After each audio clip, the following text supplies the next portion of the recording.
It may have peregrined took a little longer than expected, but Destined Rivals was announced by the Pokemon Company earlier this week. As expected, it will release on May 29th in Pokemon TCG Live. Combining cards from Japan's Heatwave Arena, Glory of Team Rocket, and the Marnie and Steven decks, Destined Rivals will have 182 cards before Secret Rares and over 240 cards total. Destined Rivals will have a massive focus on Team Rocket with 83 cards based on them, including 45 Pokemon. There will be a total of 17 Pokemon EX in the set, with 10 of them being Trainers Pokemon EX. I haven't done an official count, but I think this means Team Rocket will get a few more EXs. Basically, if you were hoping that Destined Rivals would help out your old decks with great new cards, I've got some bad news. We're going to be getting several strong new archetypes, including Cynthia's Garchomp EX and Ethan's Typhlosion, plus whatever Team Rocket's cooking up, but you might have to continue using your old lists for the next several months. Ahead of Destined Rivals on May 29th, pre-releases will begin on May 17th. And they've already shown off the pre-release promos. Except they're not promos anymore. As you can see from this image, the 4 headlining pre-release cards will be Team Rocket's Tyranitar, Team Rocket's Mimikyu, Misty's Gyarados, and Ethan's Typhlosion. In the bottom left, they all carry the DRI set name plus their numbering in Destined Rivals. So at least for now, it looks like pre-release promos are done, and they'll just be regular versions with pre-release stamps. Of course, we already know about Typhlosion and Gyarados. Typhlosion should be strong in a pre-release, especially if they include at least 2 Ethan's Adventure in the kit. Gyarados, meanwhile, well, you should hope you don't get that one. Pre-release decks only have 40 cards, so milling 7 of them is far too dangerous. It doesn't matter how much Sacred Ass is in the deck. You almost definitely won't be taking 4 prizes before decking out. Now here's where things get interesting. Because Mimikyu hasn't been revealed in Japan yet, we can only go off this cropped image. Currently, it appears that for a Team Rocket's energy, Mimikyu will be able to use any attack of your opponent's active Pokemon. There's been plenty of debate online about whether there's an extra stipulation like only being able to copy their active basic or active evolution, or whether it's simply active with no added word. That's because super nerds have done geometry on card text and how it lines up with Mew EX, who has a similar attack. Regardless, this Mimikyu is super strong and it doesn't matter who it can copy. You can chuck it into a Gardevoir deck, a Terrabox deck, or any Team Rocket deck using their new energy. And since it's a Psychic type, Lily's Clefairy EX allows it to hit dragons for weakness. I'm not saying Raging Bolt and Dragapult will be destroyed because of this one card though, especially if Mimikyu can only copy basics, but it'll at least make their feet sweat a little more than usual. As for Team Rocket's Tyranitar, it appears to be a little more straightforward. Similar to Weezing from Unbroken Bonds and Dark Tyranitar from back when I was on my first marriage, if Team Rocket's Tyranitar is in the active spot, you put 2 damage counters on each of your opponent's basic Pokemon during checkup. We don't know how much its attack does or whether the energy is discarded from Tyranitar or they're active, but the ability just means that you can improve your matchup against basic heavy decks. We do live in a world where evolution decks are extremely powerful as well, so it's not the best meta for Tyranitar. Still, you could chuck in like 4 de-evolution and 4 accompanying flute and maybe neutralization zone with this thing and annoy the crap out of your opponent. Then we have Team Rocket's Wobbuffet. For a Psychic and a Colorless, or just a Team Rocket's energy, Rocket Mirror, which is a term I learned in high school that meant something completely different, moves all damage counters from one of your bench Team Rocket's Pokemon to your opponent's active. Obviously, a great partner is going to be Team Rocket's Mewtwo EX. The damn thing has 280 hit points. Attach a Bravery Charm, it's at 330. Put Lively Stadium down, it's 360. If you watched my Altaria video, you know I'm a fan of these types of cards. But before you try to book a reservation at the Wobbuffet, remember that we already have a very similar card.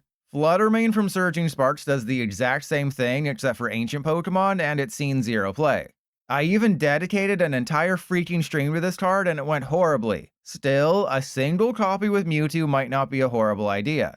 For the final new Team Rocket's Pokemon revealed this week, we have Ampharos. You know something's not good when Justin Basil doesn't make a proxy for it.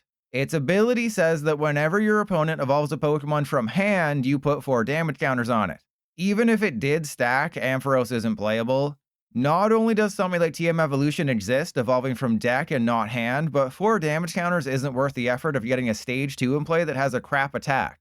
And aside from a fun art on the Mareep, the pre-evolutions are completely useless.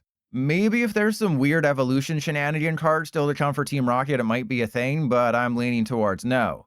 Blasting off from Team Rocket, we have Satitan EX. A stage 1 with 300 hit points just like our Chaladon, stall players are jumping for Nurse Joy because of its ability.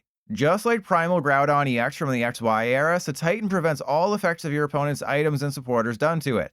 I really don't want to go too in-depth about this card because it'll give those filthy stall players ideas. Basically, you paired Groudon with Wobbuffet, which shut off all abilities. Groudon was immune to Wobbuffet because it was an ancient trait, not an ability. So Titan is slightly different as it's an ability. Still, you can pair it with something annoying like Mimikyu or Fluttermane.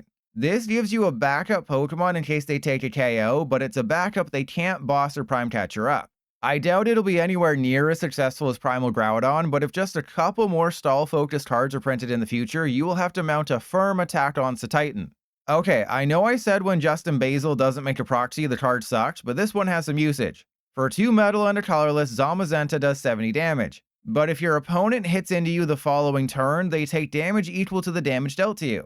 This is the exact same attack as Aggron from Crown Zenith, except on a basic. While not perfect, it can really screw over your opponent.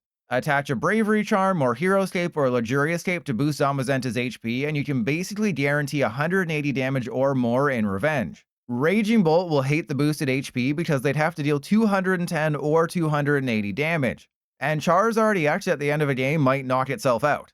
Unfortunately, Dragapult EX and Golden Go EX and a few others can play around it. But with Energy Recycler being reprinted in Destined Rivals, which will bring back Metang Heatran, a copy of Zamazenta seems like a great idea. Finally, we have Blaziken. Yes, we just got Blaziken EX, but there's only 1,050 Pokemon in existence, their feet are tied. Anyways, Blaziken's attack is basically just a copy and paste from Delphox V. For 2 fire and a colorless, it does 120 to their active and 120 to a bench Pokemon at the cost of discarding 2 energy. Not bad, though with Shaman coming out and Terrace having a built-in bench barrier, it's probably not going to see a ton of play. You could try it with Reversal Energy or Armarouge Ho-Oh, but Blaziken's a stage 2. The only other thing I could think of was putting it with Slowking, except Q-Room's a better option, hitting 3 Pokemon instead of 2. Before you go losing all hope, there is a huge positive here. The new Torchic has 70 hit points and 2 better attacks, making it the optimal one for Blaziken EX. And the new Combustion has 100 hit points plus a 1 energy attack cost, making that the new optimal one too. So while this Blaziken may not see play, if you want to run the EX, you just got a great new Torchic. I guess I should show you the new Kangaskhan and Zebstrika blister promos for Destined Rivals. Like every other blister promo, they're completely useless. While Destined Rivals is out on May 29th, if you wait 2 more weeks, you'll be able to buy collection boxes featuring Garchomp EX and Mewtwo EX. The Garchomp EX box costs $40 USD and includes 6 packs. It also reveals the names of Garchomp's attacks, which are nothing exciting. The Mewtwo EX box, meanwhile, costs $22 USD and has 4 packs inside. Mewtwo's ability will be called Power Saver, and its attack is Erasure Ball, which is also the special move Mistress Paddlebottom uses on me when I pay an extra $69. Oh, and Meowth's attack will be called Pocket Pilfer, not Catnab, as was the original Japanese translation. The whole reveal for the Glory of Team Rocket will happen on April 11th, so that means we're less than 2 weeks away from knowing the rest of Destined Rivals. As we wait for that day, let everyone know your wildest hopes and dreams in the comments.